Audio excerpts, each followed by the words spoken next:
Olá, olá, meus amores, como é que vocês estão? Tudo bem? Como estão indo os estudos?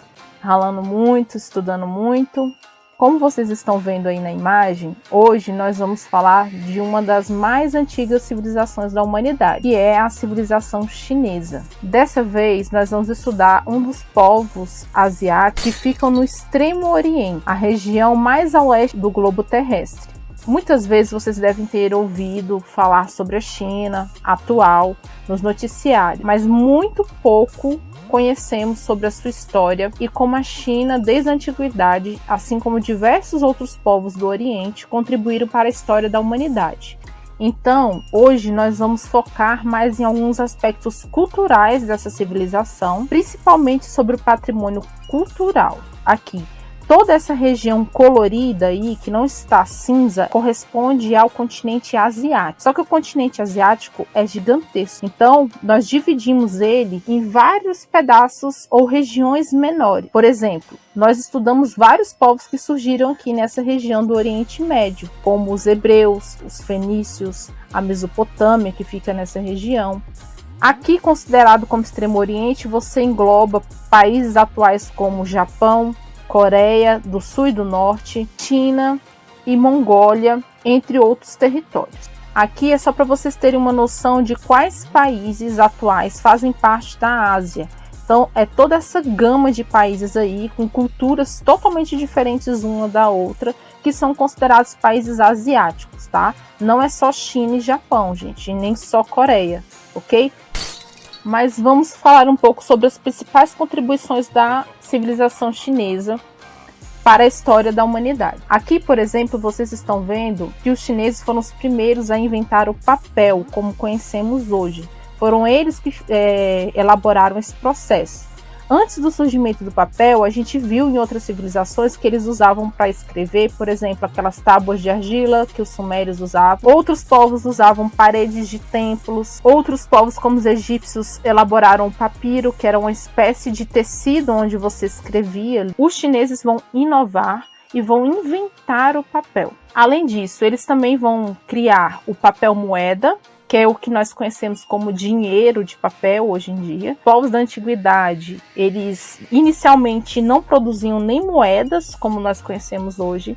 Eles faziam todo o comércio baseado em trocas. Então eu trocava um objeto que eu tinha por um objeto que eu queria ter. Com o tempo, os vários povos, com o surgimento dos estados, né, dos governos, começa a se estipular a produção de moedas usando metais. Só que essa produção era muito dispendiosa, porque esses metais eram ouro, prata, cobre, bronze, e não era fácil de se adquirir e nem fácil de você trabalhar esses metais para eles se tornarem moedas. E aí os chineses tiveram essa ideia de você registrar o valor que você tinha em papel, que é como nós usamos hoje.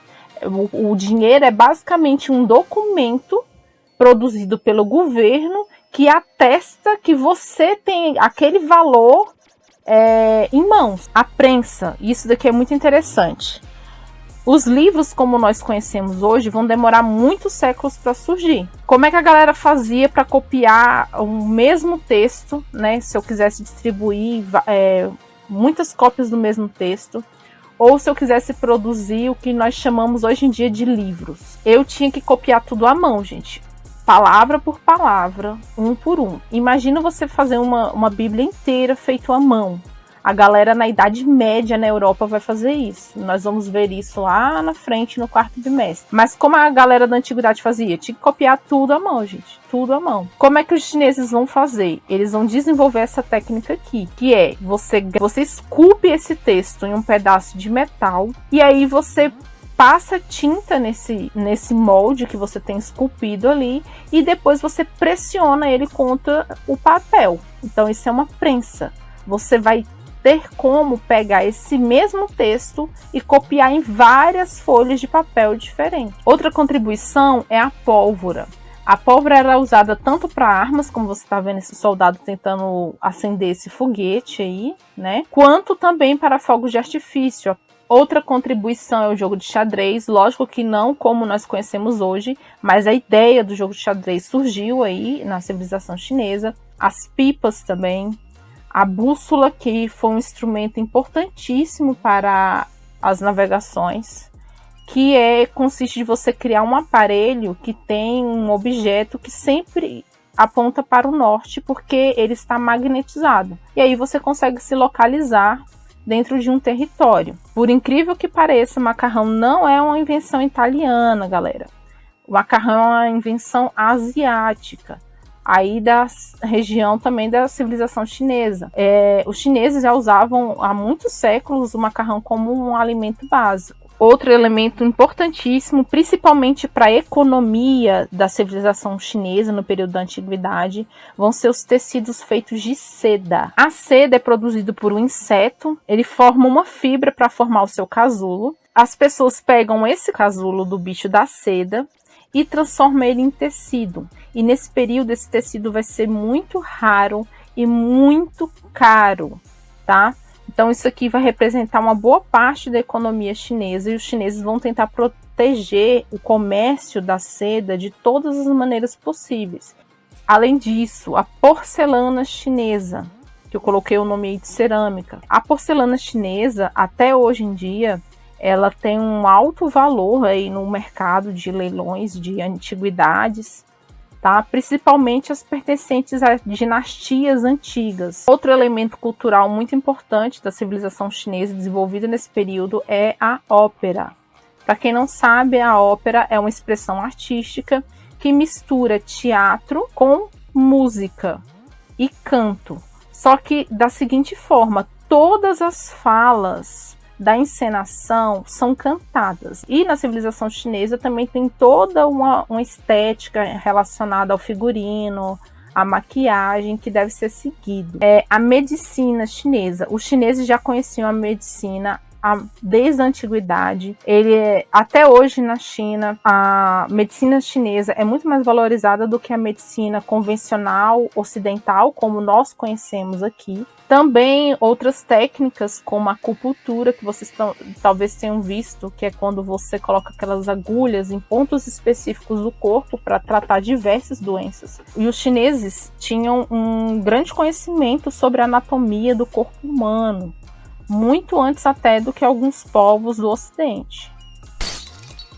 Falando especificamente sobre a história da civilização chinesa, existem evidências de que a região em que hoje fica a atual China é habitada desde a pré-história, há mais de 500 mil anos atrás. Nessa imagem aí, vocês estão vendo o crânio humano mais antigo encontrado na região de Pequim, que é a atual capital da China. E do lado você encontra uma representação de como ele seria. Só que em termos mais recentes, a história da China do período da Idade Antiga cobre um grande período de mais de 4 mil anos, o que a classifica como uma das civilizações mais antigas do mundo. Os primeiros indícios de civilização nessa região apareceram por volta do ano 3000 a.C., em torno do Rio Amarelo, que vocês estão vendo aqui na imagem, que é o rio Huanghe. As primeiras comunidades que vão se formar aqui são comunidades agrícolas em torno do Rio Amarelo, que é chamada assim por causa da cor da argila que tem diluída em suas águas. Então aqui do lado você está vendo o Rio Amarelo, tá vendo que ele é amarelado? É carregado para dentro dele essa argila amarelada, por isso que ele fica dessa cor, e também o que torna as suas margens muito férteis e propícias para a agricultura. Os chineses vão usar a água do rio para irrigar suas plantações, principalmente para o cultivo de arroz aquático, construindo canais e controlando suas águas com a construção de barragens. Ou essa outra técnica aqui, que consiste em você pegar as encostas das montanhas, né, porque tem algumas regiões da China que são muito montanhosas, você não tem planícies, locais totalmente planos, e aí você escava essas encostas como se fossem escadas, né, faz uma barreirinha ali para reter a água da chuva, por exemplo, e aí você deixa essa região encharcada, e ao mesmo tempo você protege o solo, porque a água não vai levar todos os nutrientes, ela vai deixar os nutrientes ali porque tem essa pequena barreira. Por volta do ano 1600 a.C., então um bom tempo depois, a organização social e política dessa região se modifica. Ela passa a ser governada por dinastias, gente. Ou seja, por governantes definidos de uma forma hereditária, ou seja, passando de pai para filho, e o cargo do governante sempre vai ser ocupado por um membro dessa família. Aqui nesse mapa eu estou mostrando para vocês como mais ou menos se dividia essa região em vários estados. Vocês estão vendo aqui primeiro que a civilização chinesa vai se desenvolver em uma região menor do que é a China atual, tá? Para construir esse grande território que a China tem hoje, se passaram muitos séculos. Nesse período, vários estados diferentes coexistiam entre si, como vocês estão vendo na imagem. Por séculos, eles travavam conflitos com frequência, até que um governante de um desses estados, Qin Shi Huang,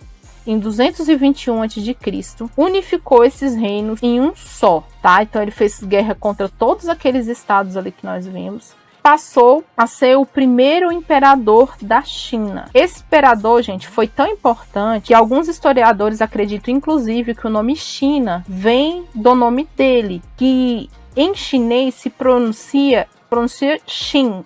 O imperador Qin também foi responsável pelo início da construção da Grande Muralha da China, para proteger o seu território dos inimigos e para proteger a rota comercial da seda.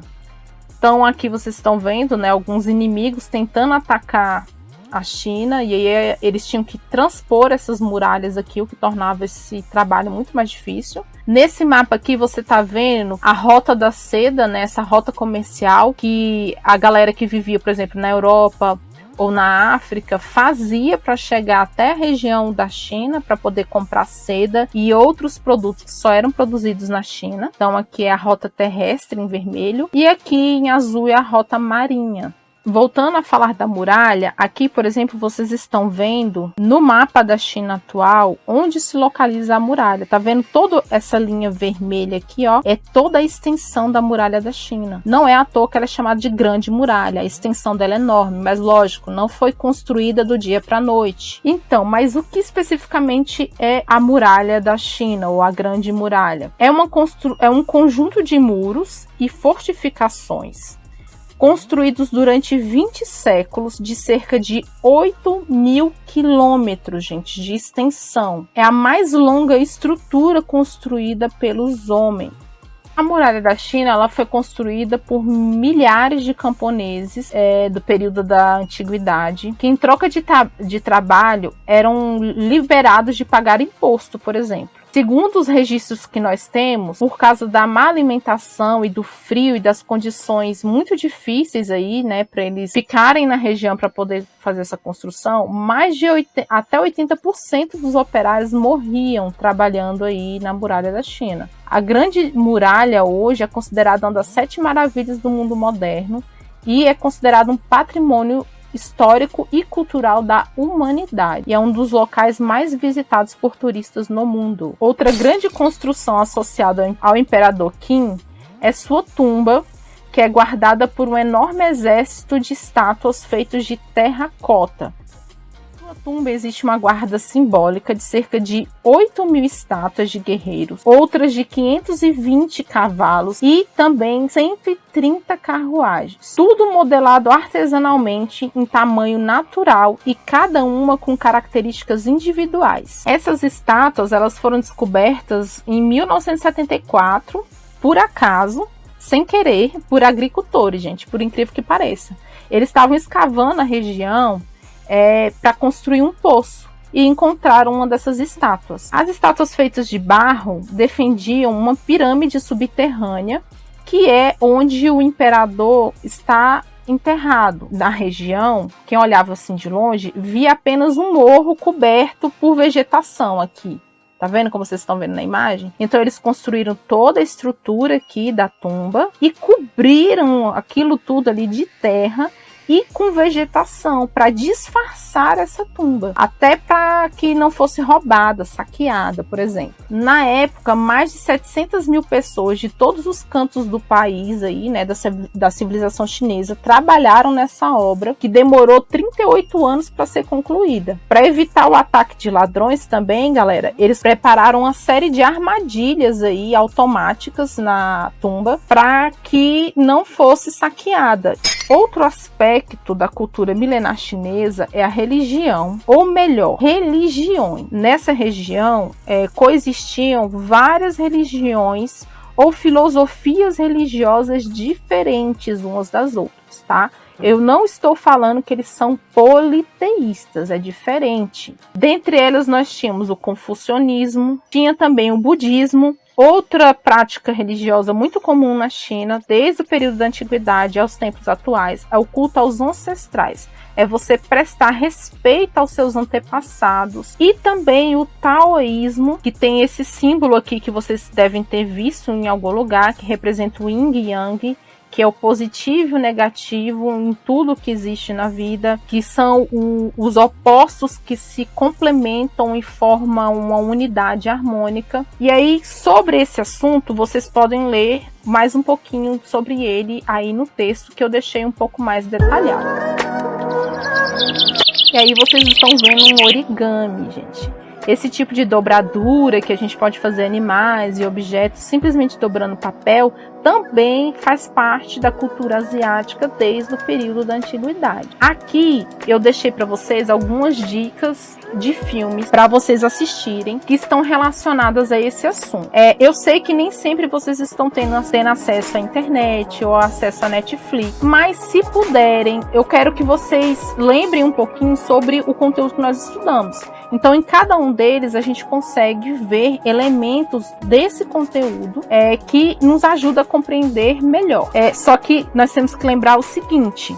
Lembra que lá sobre Egito eu falei para vocês assistirem o filme Múmia? Essa série de filmes aí é uma trilogia. Então você tem o Múmia 1, Múmia 2, que fala só sobre Egito, e você tem o Múmia 3, que vai falar sobre uma múmia na China. Especificamente seria sobre o imperador Qin, que eu citei lá, que foi o primeiro imperador da China que unificou esse território. Nesse filme você vai conseguir ver, por exemplo, muitos elementos da cultura chinesa. Você vai ver sobre a tumba, vai falar sobre os soldados de terracota e vai falar sobre a construção da muralha da China. Então ele joga esses elementos ali no filme como cenário. E é bem legal, é bem divertido o filme também para assistir. Outro filme é esse aqui, A Grande Muralha. Até um dia desses estava na Netflix, agora não está mais. Ele é bem interessante, ele mostra como os europeus, durante principalmente a Idade Média, tentam de alguma forma ter acesso à Rota da Seda, ou até roubar alguns segredos da Rota da Seda, ali que seriam justamente como produzir tecidos de seda e o principal, a pólvora, porque ela poderia ser usada como uma arma. Então é bem interessante o filme nesse aspecto, e principalmente ele vai girar em torno da Grande Muralha. Então lá você vai ver eles usando a Grande Muralha para lutar contra um inimigo. Só que o inimigo do filme são representados por monstros. Então aí é uma coisa que diz respeito à realidade, mas também extrapola completamente a realidade, galera. O filme Mulan, você tem duas versões. Você tem a versão desenho animado, que é a primeira versão, e você já tem a versão atual da Disney, que é a versão live action. Lógico, eu tô apaixonada pelo clássico do desenho. E é bem interessante, porque eles pegam um mito da cultura chinesa, que é a história dessa moça, a Mulan, que a China tá em guerra contra os mongóis, e o pai da Mulan é convocado para ir para a guerra. E aí, só que o pai dela já é idoso, já tem algumas limitações físicas. O que a Mulan vai fazer? A Mulan se disfarça de soldado e vai no lugar do pai dela. E aí tem toda uma história. Seria muito legal vocês assistirem, porque lá na frente, no 8º ano, vocês vão ver uma personagem real, uma mulher brasileira, que fez muito parecido com o que a Mulan fez, que é a Maria Quitéria. E aí